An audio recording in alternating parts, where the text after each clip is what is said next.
Once again, cometh the hour in the Champions League, cometh the border job by FC Barcelona. Because once again, we managed to throw away an advantageous position in the Champions League. We were well positioned to secure a place in the round of 16. All we needed was one more point. But guess what? We got 0. Even when the bar was so low, a draw away at Shakthar Donetsk, you still contrive a way to lose against Shakthar Donetsk. And right now, what that means is FC Porto are right back in this, and as far as a hunt for top spot. And Shakthar Donetsk are also in with a big shout for making it to the next round. Like literally now we're hoping for Shakhtar to lose to FC Porto so that we go through. Yeah, that's where we are right now. That's what's happening. And once again, I'm wondering how exactly this keeps happening. Like, I'll have to admit, when I saw Marcos Alonso in the starting 11, I did have a bit of a dodgy feeling. But then again, Alejandro Balde needs a rest at some point. And if you can't play Marcos Alonso in a game like this one, then when can you play him, right? Obviously, the alternative would have been to play Cancelo at left back. If you're going to start Cancelo, which happened to be the case today, just play Cancelo at left back and, use Araujo as a right back. That's obviously an option, but, again, like I said, if you can't play Alonso and if you can't play Oriol Romeu in a match like this one, then when can you play them? And, man, with Romeu, I honestly don't know what's happening or where this has come from. Like, all of a sudden, he looks just as terrible as you feared he could be after looking like, one heck of a dream signing. Now he looks like, when can we even play this guy? And once again, he cost us. Well, anyway, it was a combination of him and Marcos Alonso, of course. First, Romeu failing to stop that ball out wide to the wing back from, or was it a winger? Yeah, the Shakhtar Donetsk guy who was out wide on the right. And of course, Marcos Alonso did have an opportunity to intercept that pass, but the pace just wasn't, he just didn't have the legs. And it is low-key frustrating. No, it's not low-key frustrating. It's high-key frustrating.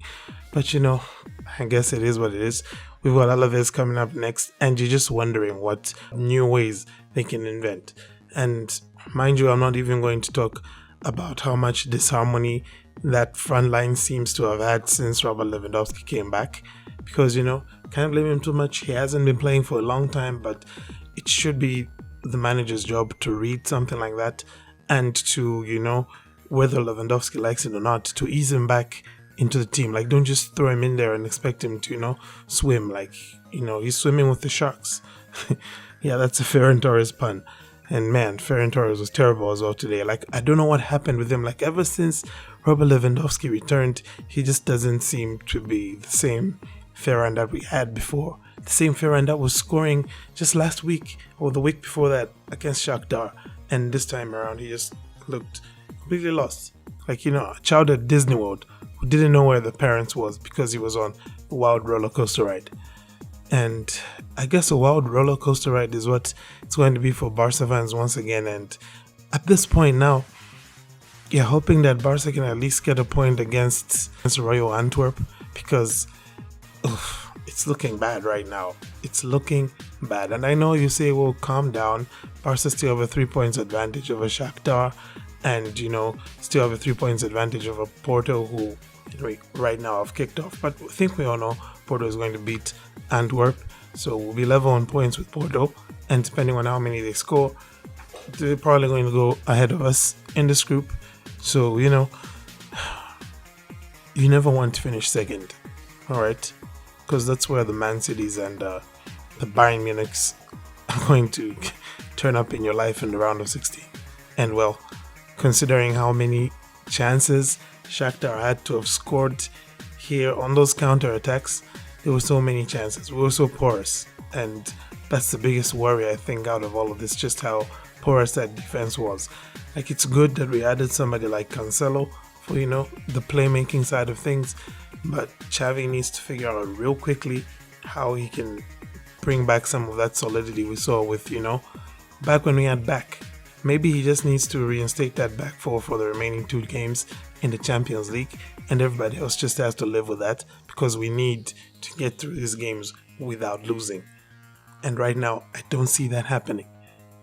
So yeah, this isn't my typical match review, of course, because once again, it's just, I don't know, this team just never ceases to amaze in the different ways that they can let you down.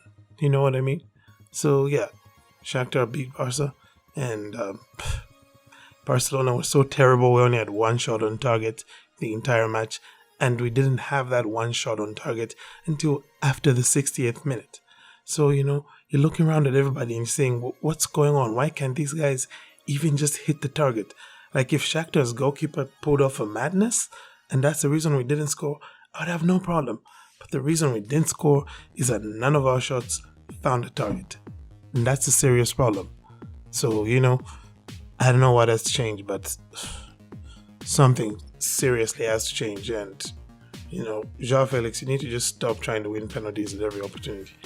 I'm sorry, I'm lashing out now. He didn't even deserve that. He wasn't even at fault for what went wrong in this game. I think I've already covered the real reason why Barca ended up losing.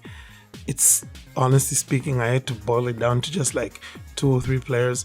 But in this game, it's really just about Romeo and Alonso, and really how we can't go anywhere in the Champions League if these are the guys that we're going to rely on when the chips are all down. Anyway, that's really all that I had for now. I don't really have much energy to do this. I'm restless. I'm tired and I need rest. So I'm ending this here. Please let me know your thoughts on the match, and just throw it in the comments. I know what you thought of the game. Always, I thank you for tuning in. Have a great day, and Forza Barca.